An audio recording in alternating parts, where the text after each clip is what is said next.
Y bueno, estamos aquí para enseñarles a ustedes cómo contagiar el amor por la lectura. Y con ustedes vamos a empezar con Rodrigo a echarnos un cuento.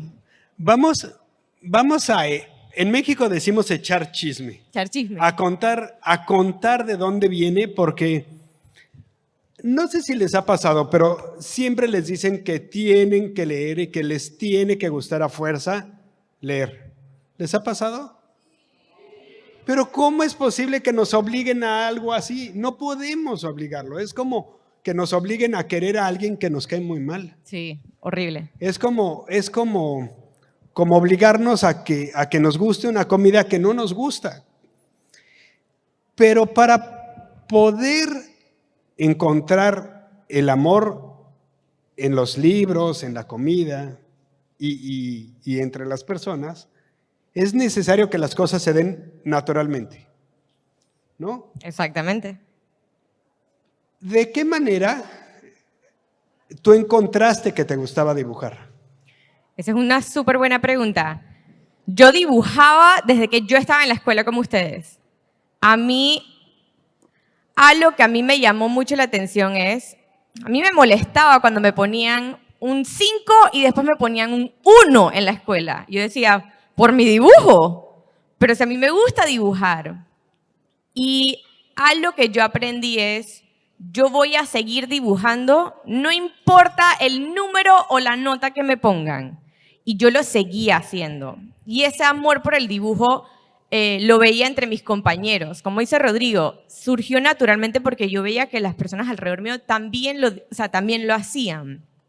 Y yo nunca lo dejé de hacer. Fue un hábito que lo seguía haciendo. Y yo no dejé que si alguien me decía, ay, tu dibujo se ve feo. Bueno, esa es tu opinión. Pero a mí me gusta dibujar y a mí me gusta seguir dibujando.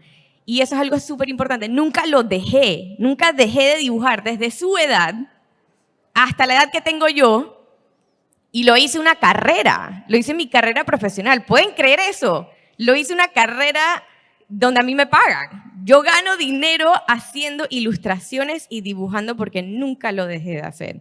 Entonces, yendo al mismo tema, ¿cómo a ti te inspiró a escribir? Que es la otra moneda de los libros. Bueno, en mi caso, yo tenía a alguien que me decía que lo hacía muy mal. Imagínate. Que dejara de hacerlo, que no servía, que seguramente iba a ser malísimo. Pero quien me lo decía era yo. Yo creía que lo que hacía no era bueno. El síndrome del impostor. Ahora le pusieron nombre. No, exacto. Pero entonces yo creía que no valía la pena, que no era lo suficientemente bueno, hasta que escribí la historia de Elvis Nunca se equivoca, mi primer libro. Pero yo creía que no iba a ser un libro. Yo creía que iba a terminar en un cajón diciendo, ay, ojalá algún día esto hubiera sido un libro. Pero lo leyó un editor y esa misma noche me habló, no se lo enseñes a nadie, esto lo tenemos que sacarnos juntos. Y yo le dije, está loco, se está equivocando, está en un error. Y yo lo convencía para que no lo hiciera. Estaba cometiendo un error, mi amigo. Pero él era muy necio. Entonces decidí enviarle esta historia a un amigo que es editor.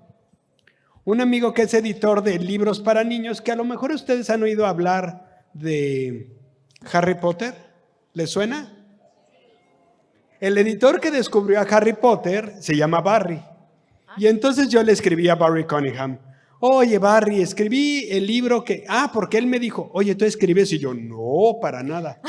Y no pensarías en escribir, no, para nada. Oye, pero ¿y por qué no escribes? No, para nada. Y entonces, cuando hice esta historia, dije, bueno, yo quedé con él que se la iba a enseñar.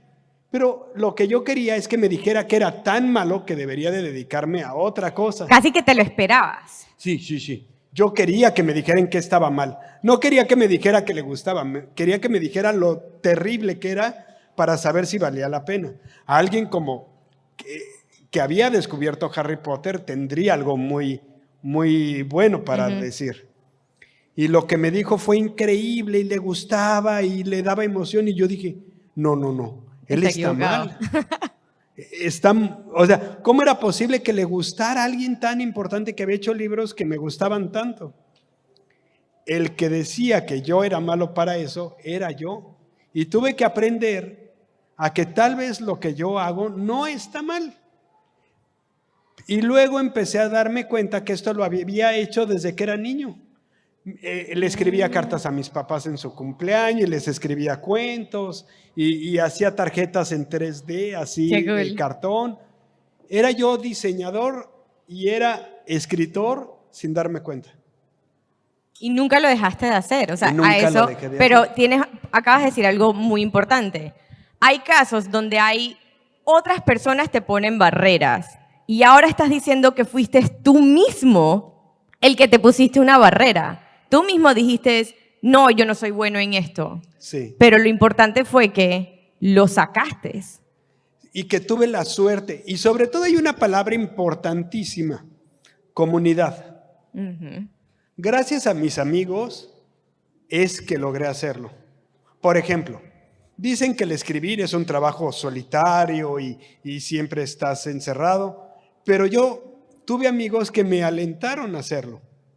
Entonces, si les gusta dibujar, si les gusta escribir, si les gusta jugar fútbol, si les gusta la moda, rodéense de la gente que también les gusta. Eso es bien importante. Importantísimo.